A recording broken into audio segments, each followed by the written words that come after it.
Hello from a warm and sunny beach here in beautiful Liberia. I'm back this week for another thought from the Bible, so thank you so much for joining me. You know, if you've seen any of these videos before, you'll probably start to get the impression that I just absolutely love this book. I love its big themes of redemption and salvation, the story of God coming to earth as a man to die for us, so that we could live free of sin and shame and live instead in freedom and with joy. There is so much wonder and amazement in these pages. But as much as I love those big themes and those amazing things to discover, I also love some of the little obscure verses that we find in the Bible that sometimes I wonder, how did that even end up in there?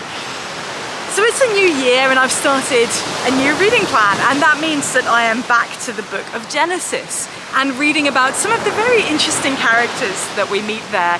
Abraham and Sarah and Isaac and Jacob. I've just started reading about Joseph again and his Technicolor Dreamcoat. And as I've been reading through, I found myself on one day just reading a chapter that is basically just a genealogy of the descendants of Esau, Jacob's brother, Isaac's son. And it's very easy to skip through that chapter because nothing very dramatic happens in it. It's really just a long list of names and who is whose son and this family connection. But as I read through it this year, one little verse jumped out at me, and it's found in Genesis chapter 36 and verse 24. This is what it says. The descendants of Zibeon were Ea and Anah. This is the Anah who discovered the hot springs in the wilderness while he was grazing his father's donkeys. What a strange little note, right? What an obscure little verse to throw in there in the middle of this genealogy, in the middle of this list of who's who in the line of Esau. You know, I've looked and I've not found any more references in the Bible to this man Anah, nor to his hot springs or his father's donkeys. They do not come up again. And yet, this little note is written down here for us to read today, thousands of years later. Why? Why is it there? It doesn't seem all that significant to us, right? This passage, this chapter is bookended by the stories of Jacob, you know, this man who wrestled with God, his interesting family life, his hearing God speak promises straight to him. And on the other end, it's bookended by Joseph, this man who was sold into slavery, who ended up being the second in command of the nation of Egypt, and all of his incredible, amazing story. Why on earth do we need to know about Anah and his donkeys and his hot springs? Why? Well, as I was thinking about it and praying about it, I think it's because we need to be reminded that God is aware of the little things that we do. He is aware of those small moments when we discover something or we do something that is of significance to us, even if it doesn't seem all that significant to other people. And I can tell you that this discovery was significant to Anah. There's a good chance that his people at this time may still have been living a bit of a nomadic life. And even if they weren't, they were living in the wilderness, living in a desert. And I can tell you, finding water in a desert, that is a pretty big, significant thing.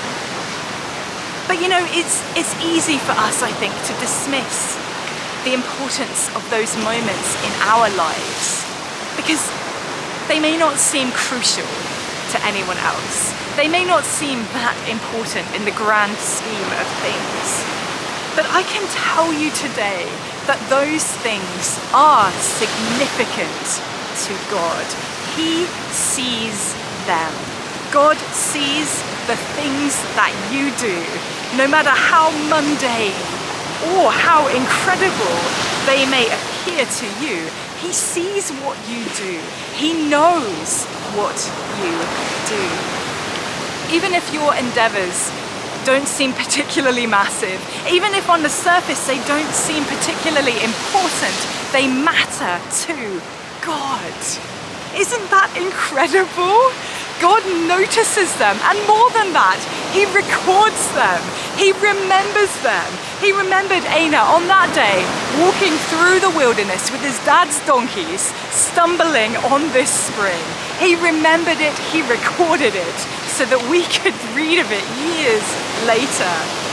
And as humans, I think we do like to be noticed. You know, we like to be commended for the things that we've done. We like it when people notice it.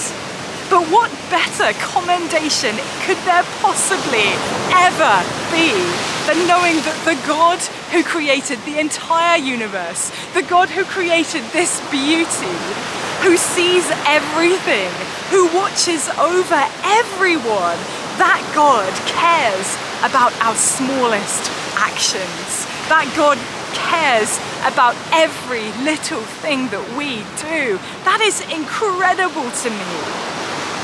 I wonder today, what is your hot spring? What's your discovery? What's your achievement? It doesn't matter what anyone else has done. We don't need to compare our lives to the lives of the people around us. You don't need to be like Joseph. You don't need to be second in command of a country to matter to God. Though, you know, if God's calling you to that, then great, all power to you. You don't need to be preaching to crowds of tens of thousands to be important to God. Just speaking to that one lonely person and sharing a little bit of God's love with them, that is more powerful than you will ever know on this earth. You may look at the record of your life. You may look back on all of your days and think, it's not enough. I haven't done enough. I've not achieved enough. But it is enough. It's enough to God. You may think, I've not been able to do anything. I've not had the opportunities. I've not had the education. My health has not been good enough. I've not felt God leading me to do some big, incredible, amazing thing.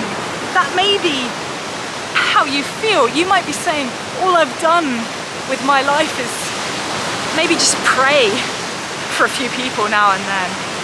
But oh my goodness, you have no comprehension of how powerful those prayers are.